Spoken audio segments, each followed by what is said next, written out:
Guru, pelukis istana, pejuang kemerdekaan, seniman legendaris, dan masih banyak lagi. Itulah beberapa title yang dipegang Dullah selama masa hidupnya. Dari masa remaja, jiwa seninya tersalurkan di berbagai hal, mulai dari puisi, menulis artikel, hingga membuat poster, terutama poster-poster perjuangan. Dalam melukis, seringkali Dullah melukis secara on the spot, di mana peralatan melukis atau menggambar dibawa ke objek yang ingin dilukiskan dan melukis secara langsung. Hal tersebut juga diajarkan kepada murid-muridnya dan seringkali diajak melukis bareng. Dalam melukis sebuah kejadian mulai dari perang, pentas, hingga pertunjukan, Dullah selalu memilih momen titik balik seperti dalam karya dengan judul Tari Keris ini. Tari Keris atau dengan nama lengkapnya Tari Barong Keris merupakan bagian dari pertunjukan sakral calon arang yang melambangkan pertarungan abadi antara kebaikan atau dharma ditunjukkan melalui karakter barong dan kejahatan adharma yang ditunjukkan dengan karakter rangda. Momen dalam karya ini adalah momen titik balik kemenangan. Momen sebelumnya, para prajurit mencoba menyerang rangda, namun mereka kalah.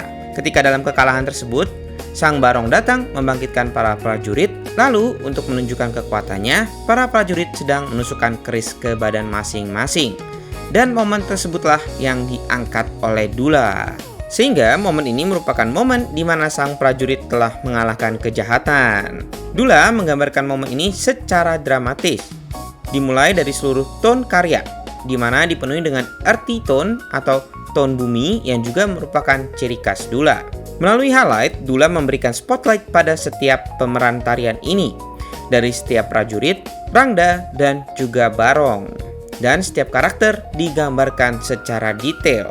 Dimulai dari para prajurit, di mana Dullah menunjukkan sisi dramatis melalui ekspresi wajah dan gerakan badan, di mana setiap orang digambarkan dengan gerakan yang berbeda-beda. Dengan setiap otot digambarkan dengan sangat detail yang menonjolkan sekaligus menunjukkan kekuatan dari setiap prajurit yang ada.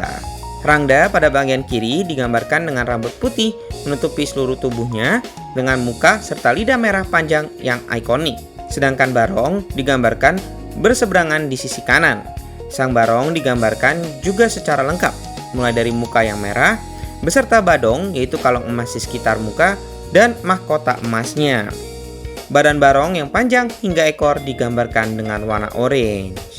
Detail dari karya ini tidak hanya sampai situ, tapi juga ditunjukkan melalui background, di mana terdapat bangunan sanggah, yaitu tempat untuk menaruh persembahan yang digambarkan dengan warna hijau tua, serta dinding dengan atap berwarna hijau.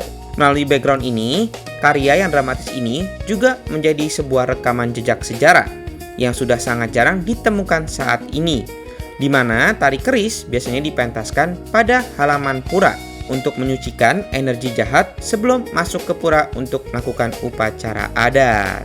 Untuk mengetahui lebih banyak dan melihat langsung karya ini, bisa datang ke preview Global Auction di Jalan Tanah Abang 4, Jakarta Pusat, atau klik link global.auction di bagian bawah.